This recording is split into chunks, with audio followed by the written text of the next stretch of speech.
Hello, welcome back to my studio. So I thought I would do a quick video here just to show you how I prep a journal page. So this is just a journal that I bought on Amazon. It's one of, those kind of journals, and it's got several signatures in it, and they're all just blank pages. So you won't have to do this all the time. It just depends on the kind of art you plan on doing in your art journal. For me, I do a lot of faces in my art journal, especially in this one. So what I plan on doing is because I use a lot of paint and I do a lot of rubbing and all that kind of thing, I will be adding collage to the page first. And I don't mean collage in the general sense of, just adding some pretty collage papers in it, and you'll see it in the final product. This is, or the end result of your art journal piece. This is more about just reinforcing the existing pages that are already in your art journal. So that's what I'll be doing here. So I'm going to this page here. So this page has not been prepped at all on this side, actually on either side. And I'm going to be drawing a face on here at some point, and it's going to have a lot of layers and a lot of paint. So the current page that came with the book is not strong enough and thick enough for what I have in mind, or the way I do art with regards to drawing faces and painting faces. So I will have to reinforce this. So it really doesn't matter what I use to put down on here to reinforce the page, as long as I'm just adding extra layers of thickness to it. The drawings on here that you see are actually when I was doodling around one time. I actually want to get a page protector just so the glue, the adhesive I'm using, is not seeping into the page underneath and then making my pages stick. So I'm just going to do that, and then I can pin that down. Okay, so I'm just using matte Mod Podge. I just picked this up at my local Walmart. So I'm using a palette knife. I find that best. You could use a brush if that's what works with you. And I'm just adding some of this down, and then just putting it down with another layer on top. Now I put the Mod Podge on top as well because it acts as a barrier and helps protect the pages. So as I start to add paint on this later on, it's not going to start bubbling up or ripping or anything like that. I'm gonna get some more books pages here. Hold on a second.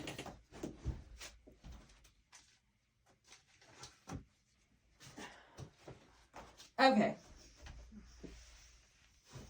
So like I said, this is just to reinforce the existing pages in your journal. So, and again, not a requirement if, it just depends on the type of art you are using your journal for.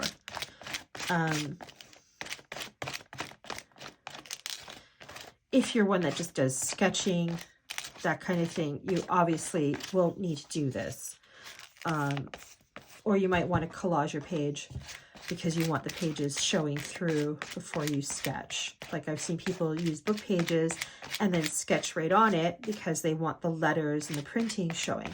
That's not why I'm adding this. This is not for that. I don't want this showing. It doesn't matter that it doesn't show through my drawings or my painting. This is, again, just to reinforce the existing journal pages. So that's all I care about, is just adding some oomph to the pages. And the other thing about this is that it adds texture to the page as well. So that's always a bonus. There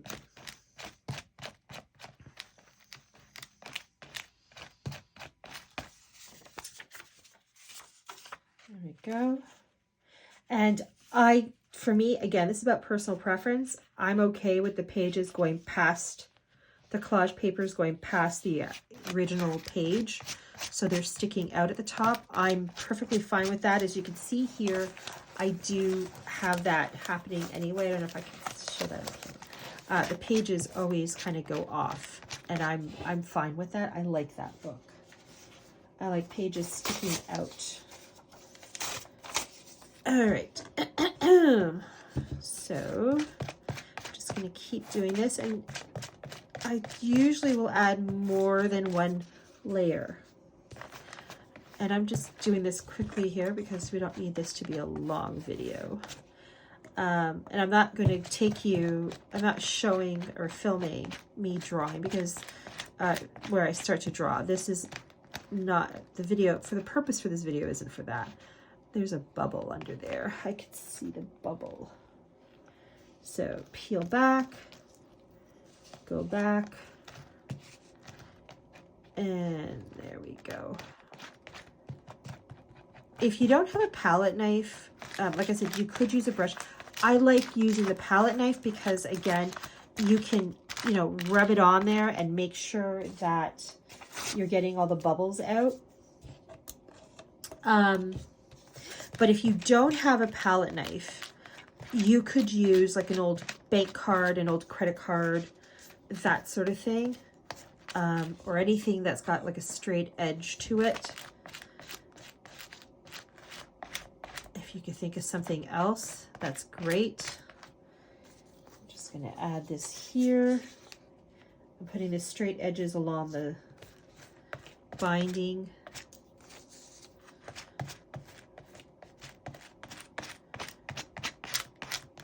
Okay, and like I said, I'm adding that layer to the top as well. And I've got to get the top corner here, so I'm going to remove that. And in it goes. And there we go.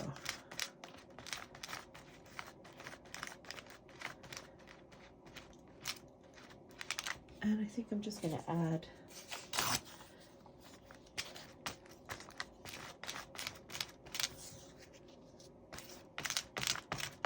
some more right here in the center, just because this is where a lot of the work, the face. So this area, it's like the high traffic area of a carpet. It's usually for me the center of the page. So I just want to reinforce that a little bit more. I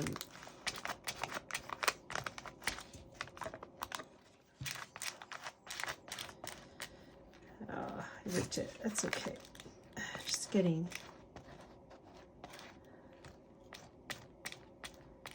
Some of these books, they're old,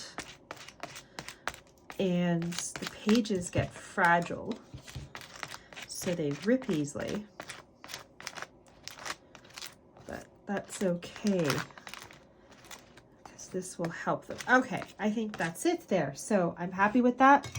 I'm going to let that dry, and then I'm going to do my thing, but I just wanted to show you how I prep a page in a journal that has existing pages in there, especially when it's blank and the paper is not exactly sturdy enough for the type of art you want to do. That's just a quick video here on how I go about prepping a page and reinforcing a page so that I can do some sort of heavier kind of art to it, and you know, have more. And look at all that beautiful texture it's added. Like that's amazing. I love it.